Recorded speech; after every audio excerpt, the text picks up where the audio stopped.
race for the Republican nomination shifts to Indiana. Donald Trump is about to hold a rally in Evansville after cementing his status as the man to beat with a string of landslide victories this week. Indiana holds its primary next Tuesday, and according to the Real Clear Politics average of polls, Mr. Trump is leading Ted Cruz there by more than 6 points. Let's talk about the possibilities with Chris Wallace. He, of course, is the anchor of Fox News Sunday. So Donald Trump not only won the Northeastern Corridor states, but he won them bigger than expected, bigger than the polls showed him going in. Is he on a roll here? Is he unstoppable? Well, two different questions. Is he on a roll? Absolutely. Is he unstoppable? Not necessarily. And I've got to say, I think, in fact, I may go even further than Carl Cameron in talking about the importance of Indiana next week. I've got to think that if Trump wins, in effect, a one-on-one race against Cruz in Indiana next week, that this race is over, that Trump will be the nominee and will get to 1237, the magic number, well before the convention. Now, on the other hand, if Cruz beats him in Indiana, then things are, you still would rather be in Trump's position than anyone else's. You'll still be the front runner, but it'll get a little bit tighter because the race shifts further west. Places like Montana, places like Nebraska that would tend to favor Cruz over Trump.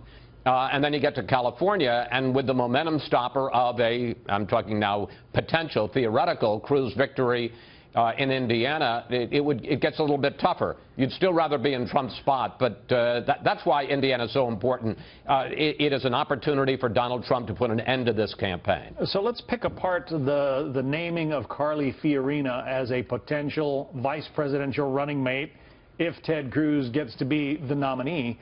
What does it do for him? Why make that gamble? Is this daring or desperate? The answer is yes. That's a great answer. You know, look, it's certainly daring. I can't think of another time. Ronald Reagan in '76 picked a running mate to try to help him in what he thought was going to be a contested convention, but he still had a path to the nomination on the first ballot. As Trump pointed out, Cruz doesn't. He's been mathematically eliminated from winning on the first ballot. He has to wait till a later ballot. And also, this is really far out for it to happen, a couple of months before you get to the, what am I thinking, May, June? Yeah, about 2.5 months before we get to the convention. As far as the desperate side of it is concerned, I'm just not sure, and I think a lot of political analysts are questioning what she does for him. She certainly helped him in the very immediate short-term thing of changing the subject, and Cruz did need to change the subject after Trump's sweep of those 5 states on Tuesday. And, of course, he was going to do his foreign policy speech yesterday. But to win one news cycle, this seems like an awfully big gamble. And, you know, it's not like Fiorina did so well in all of the primaries. She got out after Iowa. There's a whole question of outsourcing. She has been accused of outsourcing, and in fact has a record of outsourcing when she was the head of Hewlett-Packard. That's a very sore subject in industrially strapped Indiana. And you could say, well, okay, she's going for California, which is her home state, but she didn't do very well in California when she ran against Barbara Boxer a few years ago. So a lot of people are questioning what does he really get out of putting Carly Fiorina on the ticket. But she has been a consistent critic of the Washington cabal, if you will. She is seen as a political outsider. So if Ted Cruz wants to maintain his bona fides as, you know, a guy who's willing to take on the establishment, pretty good choice, I suppose. Yeah, but this is the same Ted Cruz who's getting endorsed by a variety of establishment characters, Lindsey Graham and Jeb Bush and others. This is the same Ted Cruz who just made a deal, which doesn't seem to be doing terribly well, with John Kasich, the governor of Ohio. So, you know, there's a little bit of a split personality there. Is he an insider? Is he an outsider? Is he welcoming the establishment? Is he pushing the establishment away?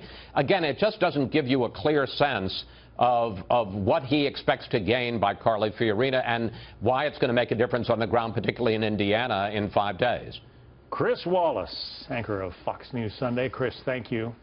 Thank you, John. We didn't talk much about Donald Trump in that conversation, and there's a reason for that. Donald Trump will sit down one-on-one with Chris Wallace, an exclusive interview coming up on Fox News Sunday.